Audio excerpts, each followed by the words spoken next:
कलयुग के आदमी को कल भी क्या होगा ये पता नहीं रहता, पर सतयुग के लोगों को कलयुग तक भी क्या होगा ये पता रहता है। क्यों रहता है?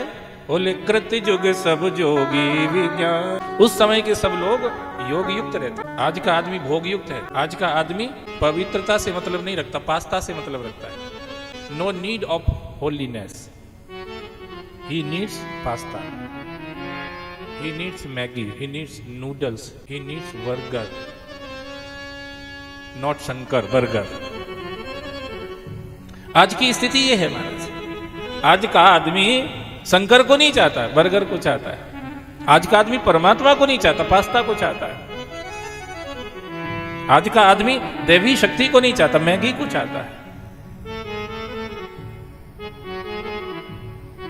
इसीलिए हमको कल का भी पता नहीं है क्या होगा, पर उस समय के सब ऋषि मुनि जानते थे कि आगे क्या होने वाला है। इसलिए उन्होंने शास्त्रों की रचना करके हमारे कल्याण के लिए लिख के रख दिया। जैसे मां मंदालसा ने अपने 4 बेटों में से 5 बेटे, 4 को तो उन्होंने बाबा जी साधु बना ही दिया था। एक बेटा नहीं बन रहा था, छोटा वाला। पति जिद कर रहे थे राजगद्दी के लिए भी कोई चाहिए। मंदालसा को पता था कि संसार में प्रवेश करने के बाद जीव कितनी परेशानियों से घिर जाता है। माता मंदालसा इस बात को जानती थी। इसलिए जो बाकी लड़के तो साधु बन के जंगल में तपस्या करने चले गए, भजन करने चले गए, बड़ी खुश थीं, पर एक बेटा राजा पति के कहने से रोक लिया गया। तो फिर मंदालसा ने एक ताबीज बनाया। ताबीज आजकल भी लोग ताबीज बनाते, ताबीज पहनते हैं, पर पता नहीं ताबीज पहन के क्या तजवीजते रहते हैं, भगवान जाने। या फिर भूत प्रेत न लग जाए ऐसे ताबीज बनाए जाते, टोटका वोटका ताबीज चलते हैं।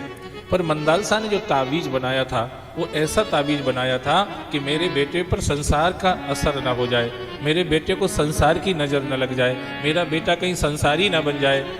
भले ही राजा बनेगा, पर वो जानती थी कि कहीं ना कहीं गाड़ी फंसेगी। जो भी संसार में घुसते हैं उनकी गाड़ी कहीं ना कहीं फंसती ही है महाराज। और जो भगवान की तरफ चलते हैं उनकी फंसी हुई गाड़ी भी, नरसिंह मेहता की गाड़ी फंस गई थी ना, जब नानी बाई का मायरा करने भरने जा रहे थे तो नरसिंह मेहता की गाड़ी फंस गई थी। कौन निकालेगा? और जो उनके संग में जा रहे थे वे सब बाबा बाबा, अभी भी सब अंधे महाराज। कौन निकालेगा गाड़ी को? तब भगवान स्वयं एक बालक बन के वहां चले गए।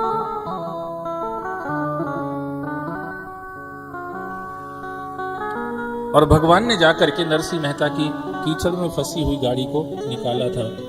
ये कथाएं हमको संदेश देती हैं कि अगर हम धर्म के रास्ते पर हैं, भजन के रास्ते पर हैं, भगवान के रास्ते पर हैं, तो फिर भगवान गाड़ी निकालते हैं।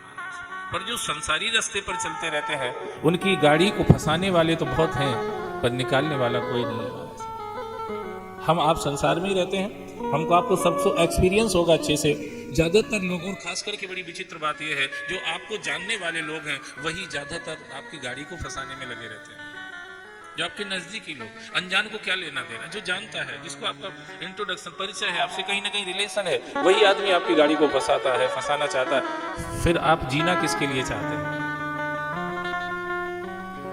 फिर हमें जीना किसके लिए है? जब इस तरह से हम सत्संग करते हैं, सत्य विचार, जो सच्चा विचार, जो हमारे जीवन का सबसे इंपॉर्टेंट चैप्टर है, जब हम उस पर जाते हैं तब हमें समझ में आता है। और हमारे दृष्टि पटल पर इन सब चीजों पर विचार करने के बाद भगवान के अलावा अपना कोई नजर नहीं आता महाराज।